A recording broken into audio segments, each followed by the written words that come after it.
Hey folks, David Stewart here. I wanted to talk briefly today about a political and philosophical idea that I call making something complex into something simple, or simplifying the complex. If you were to do this as part of rhetoric or debate, it might be like the hasty generalization fallacy, or it might be like a black and white fallacy. You're either A or B. But what I'm really talking about here is a broader range of use of language to restrict people's ideas into thinking of something complex as a simple, easy to understand idea, when it in fact should not be really, really simple and broadly defined. Now we can see this really easily with like our political party divide. You know, you're either conservative or you're labor, right? And you're either Democrat or you're Republican, and those are the two sides. But we know within those political parties, there's a whole bunch of individuals with different values, different sets of political beliefs, different goals for what they want to happen through political action. And we sort of generalize them because it's really easy to just point over there and be like, those guys are the enemy and we're the friends.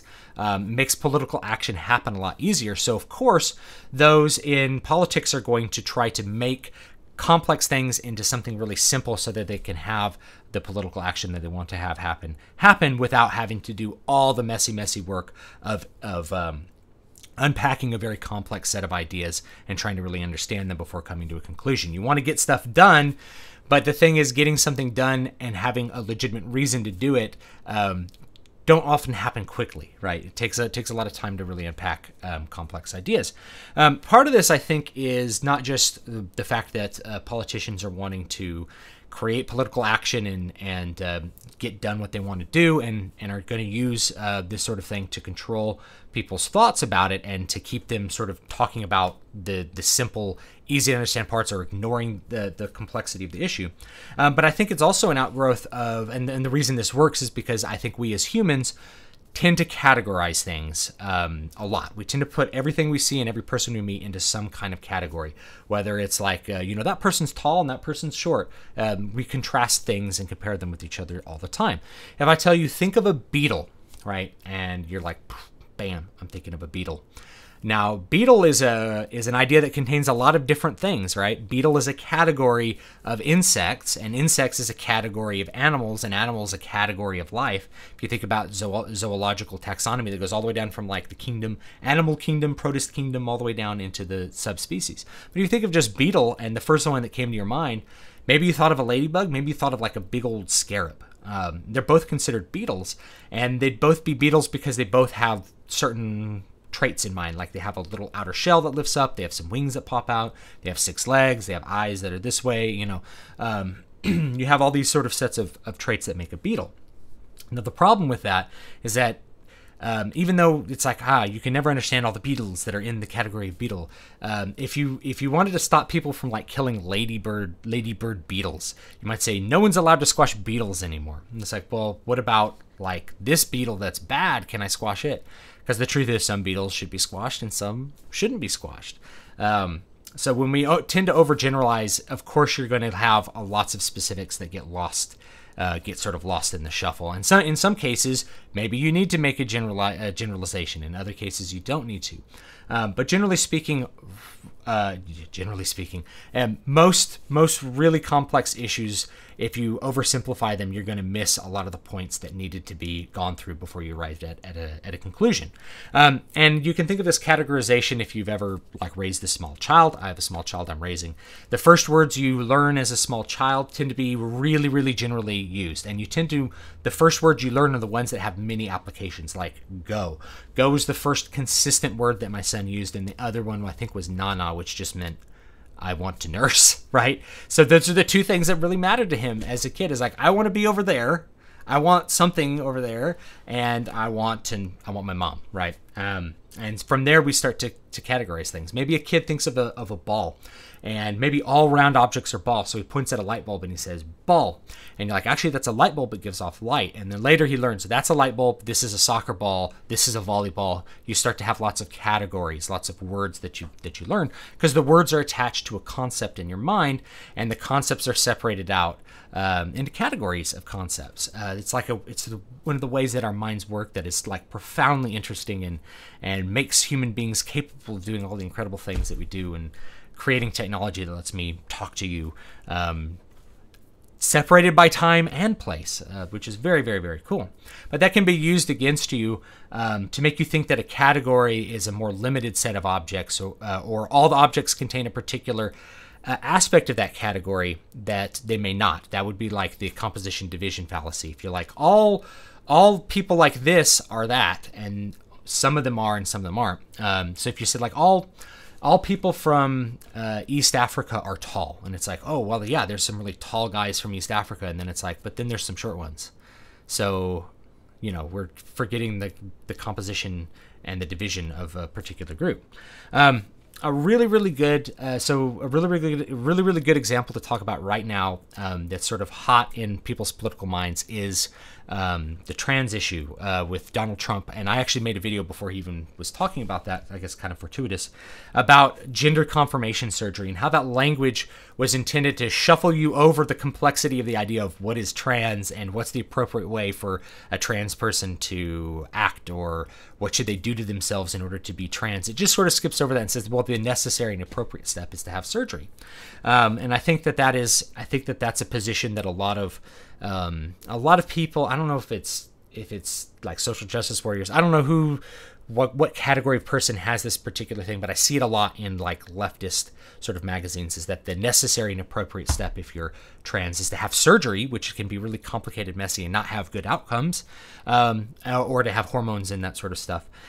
Whereas there may be a lot more things in there. And so you might think when Donald Trump says, like, we're not going to allow trans people to serve in the military, that he's performing what I'm talking about. He's taking a complex idea and making it very simple.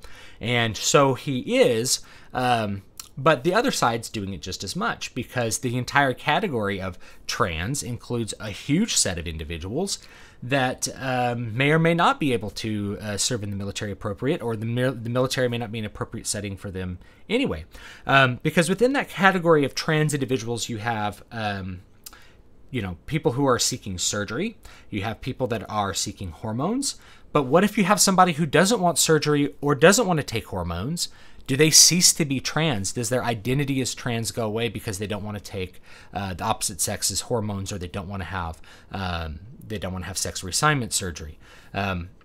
That's an issue that I think probably goes on in the trans community or the LGBTQ community, like what this means, and if somebody chooses not to go that route, do they still get to be trans, or what's the deal? If you have somebody who's taking hormones but doesn't have surgery, are they less trans than the person who chooses to have the surgery?